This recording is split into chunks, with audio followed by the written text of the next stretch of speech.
दोस्तों एक खबर निकल कर आ रही है जो कि भारत के लिहाज से बिल्कुल भी सही तो नहीं कही जा सकती।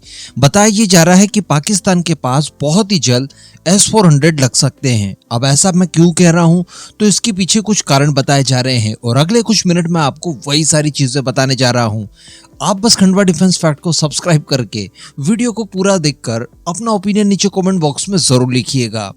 तो देखिए दोस्तों, 2019-20 के वो समय जब टर्की द्वारा S-400 खरीदा गया, उस समय अमेरिका ने काटसा प्रतिबंध इनके ऊपर लगा दिए। इसके अतिरिक्त F-35 की डील भी अमेरिका ने टर्की के साथ कैंसिल कर दी। इसके अतिरिक्त जो टर्की के पास पुराने F-16 थे, जो कि पूरी की पूरी फ्लीट अपग्रेडेशन के लिए काफी ज्यादा डिमांड कर रही थी, उससे संबंधित पार्ट्स वगैरह भी अमेरिका द्वारा सप्लाई करने से इनकार कर दिया गया। और चूंकि प्रतिबंध लगा दिए गए, नेटो का सदस्य है, उसकी वैल्यू कम हो गई।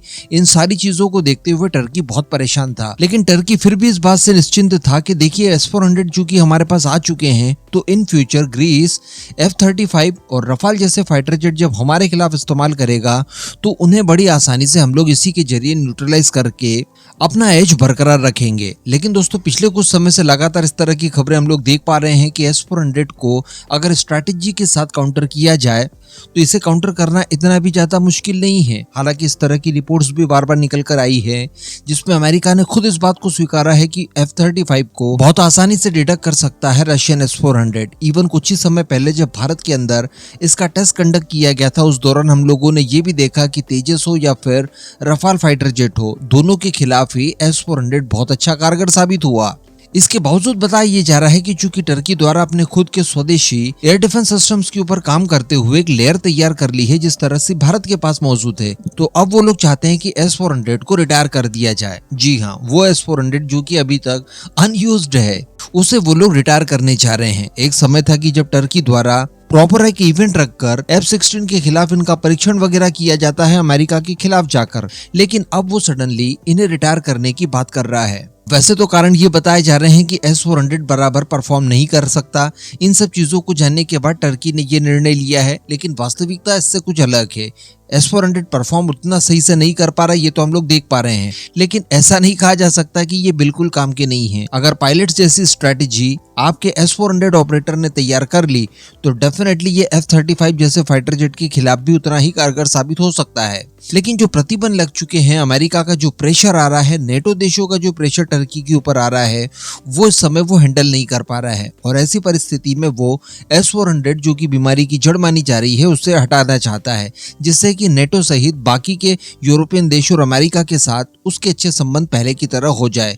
और इन फ्यूचर जो टर्की के स्वदेशी डिफेंस प्रोजेक्ट चल रहे हैं, उनके लिए किसी भी तरह के पार्ट्स वगैरह, इंजन्स वगैरह, इनसे संबंधित कोई भी दिक्कतें न आ पाए। एंड संभवतः कोई खुफिया डील भी इसके पीछे अमेरिका के साथ टर्की की हो चुकी हो। इसके साथ साथ टर्की भारी मात्रा में वेपन्स वगैरह भी नेटो और यूरोपियन यूनियन के कहने पर यूक्रेन को एक्सपोर्ट कर रहा है, तो वो सारी चीजें भी यहाँ पर अधर में लटकी हुई थी। इसके अलावा टर्की के अंदर अमेरिका के न्यूक्लियर वेपन्स की डिप्लॉयमेंट भी है, तो डेफिनेटली अमेरिका द्वारा कॉलर पकड़कर ही टर्की को धमकाया गया होगा। उसे ये भी कह दिया गया होगा कि देखिए, यूरोप के देशों में जो आप अपने ड्रोन्स को लगातार बेचकर अच्छा खासा मुनाफा कमा रहे हैं, अपनी डिफेंस इंडस्ट्रीज को आगे बढ़ा रहे हैं, ये सारी चीजें भी हम लोग रोक देंगे। इसके साथ साथ यूरोपियन यूनियन में एंट्री लेने के लिए भी टर्की लगातार प्रयास कर रहा है, यानी यूरोपियन यूनियन का उसे सदस्य बनना है।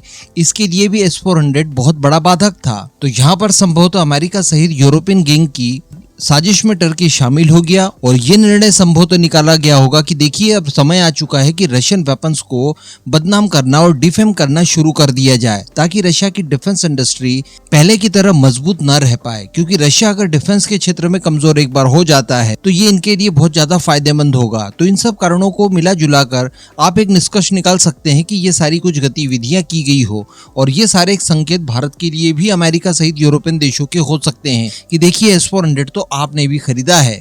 लेकिन अब समस्या वाली बात ये आ रही है कि टर्की के कुछ एक्सपर्ट्स और ये लोग ये चाहते हैं कि क्यों ना इन S-400 को रिटायर करने के साथ साथ कहीं पर बेच दिया जाए। अब बेचने को लेकर मीडिया हाउसेस में दो तरह के नाम निकलकर सामने आ रहे हैं, एक तो भारत और दूसरा पाकिस्तान। अब हम लोग ये तो जानते हैं कि जिस तरह से टर्की के साथ भारत के संबंध हैं, संभव नहीं है कि भारत इन S-400 को खरीद ले या टर्की भारत को बेच दे।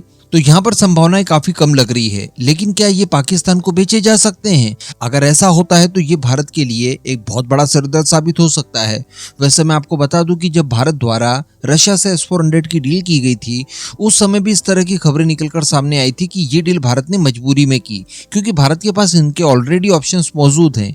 भाई हम लोग लॉन्ग रेंज में देसी S-400 तैयार कर रहे हैं, हमारा BMD सिस्टम है, LR सेम MR सेम है, तो इन सब के बावजूद भला हम लोग S-400 इतने महंगे क्यों खरीदेंगे, वो भी अमेरिका के अगेंस्ट जाकर। वो तो खैर भारत की ताकत थी कि काटसा प्रतिबंध में हम लोगों ने अमेरिका से वेवर ले लिया, अगर नहीं मिलता तो हमारे इन फ्यूचर तेजस वगैरह के लिए इंजन सप्लाई नहीं किए जाते अमेरिका की तरफ से। लेकिन फिर भी अगर रिस्क के साथ हम लोगों ने ये खरीदे तो डेफिनेटली रशिया का कोई प्रेशर तो हमारे ऊपर था। बताया जा रहा था कि रशिया अपने कुछ एयर डिफेंस सिस्टम्स पाकिस्तान को देने की बात कर रहा था। उसी समय हम लोगों ने S-400 की डील की और रशिया से रिटर्न में ये लिया कि आप इनको कभी भी पाकिस्तान को एक्सपोर्ट नहीं करेंगे।